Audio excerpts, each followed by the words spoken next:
Open the glove box. Unhook the dampener arm.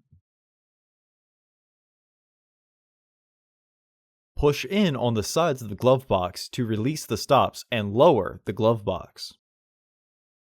Unclip both sides of the filter housing door. Open the filter housing door. Remove the old filter from the housing and clean out any debris inside.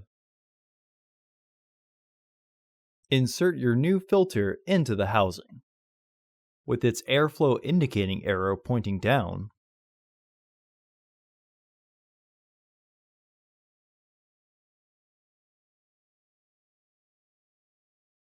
close the filter housing door.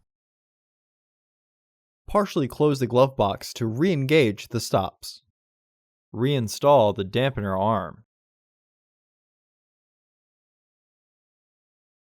Close the glove box. Order your parts today at filterheads.com. Also, please like our video and subscribe to our channel so you won't miss any new content.